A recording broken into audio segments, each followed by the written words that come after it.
അറിഞ്ഞില്ലേ നിങ്ങള്? ഞാനൊരു പ്രത്യേക വാക്ക് കേട്ടു, അതായത് മൂർച്ചയില്ലാത്തത്.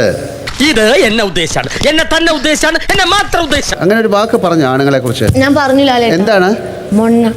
മാനോ മര്യാദയ്ക്ക് ജീവിക്കുന്ന ചെറുപ്പക്കാരെ പറ്റി നീ അപവാദം പറഞ്ഞു പറ്റൂല. ആണുങ്ങളെല്ലാം മൊണ്ണകളാണ്. സ്ത്രീ എന്ന് പറയുന്ന വർഗം എങ്ങനെയാ ജയിക്കാൻ വേണ്ടി സ്വന്തം കുറ്റങ്ങൾ പോലും മറ്റുള്ളവർ തലേ കെട്ടിവെക്കും. പിന്നെ വേറെ എന്താ പറഞ്ഞു? എല്ലാവരും ഗിഷൈലിന്റെ ബോയ് ഫ്രണ്ട്സ് ആണെന്ന് പറഞ്ഞു.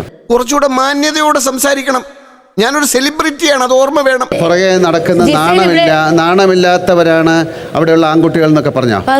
അനാവശ്യം പറഞ്ഞാൽ പെണ്ണാണെന്നും ഞാൻ നോക്കൂല, അടിച്ച് കാരണം പോലെ. നിങ്ങൾക്ക് ഒന്ന് കാണിച്ചു തരാം, മറ്റുള്ള ആണുങ്ങൾക്ക് ഇത് മനസ്സിലാവണ്ടേ?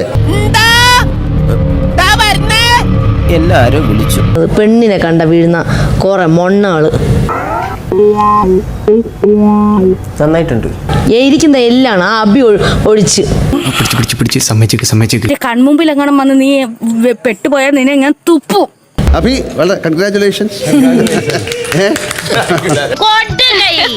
മൊണ്ണയില്ലാത്ത ഒരാളെങ്കിലും നമുക്ക് കിട്ടിയല്ലോ.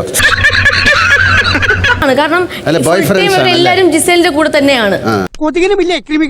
അല്ല, അനു പറയുന്നത് ശരിയാണെന്ന് പറയുകയും അനുവിനൊപ്പം ഗെയിം കളിക്കുമ്പോൾ അനുവിനോട് ഒരുമിച്ച് നിന്ന് ഗെയിം കളിക്കുകയും ചെയ്താൽ അനുവിന് നല്ലതും. ഒരു കയ്യബദ്ധം തെറ്റുകൾ പറയുമ്പോൾ അല്ലെങ്കിൽ അനുവിനെതിരെ സംസാരിക്കുമ്പോൾ അനു നമ്മളെ തോന്നിയത് പോലെ അങ്ങ് പറഞ്ഞുണ്ടാക്കും. പിന്നെ നാണക്കെടുത്തി. അനു അങ്ങനെ പറയാൻ കാരണം അനുവിനെ എല്ലാരും കൂടെ കോർണർ ചെയ്യുന്നതായിട്ട് അനുവിന് തോന്നി. നിന്റെ കയ്യിലിരിപ്പതായിരുന്നല്ലോ. വല്ലാത്ത തലവേദന, ഞാനൊന്ന് കിടക്കട്ടെ. അപ്പൊ അതിൽ നിന്ന് പുറത്തു വരാൻ എന്താണ്? അതിന് കരച്ചിലല്ല മാർഗം. എനിക്കായിരുന്നു കുഴപ്പം. തിന്നിട്ട് എല്ലിന്റെ ഇടയിൽ കയറിയിട്ടേ ഒരു കുത്തിക്കഴപ്പ്, അത് തന്നെ. ജീവിതത്തിൽ ഞാൻ ഇങ്ങനെ ചമ്മിട്ടില്ല. എന്തോ അല്ല, എന്റെ അമ്മായി നമ്മുടെ മുമ്പിൽ ഒഴിച്ചു.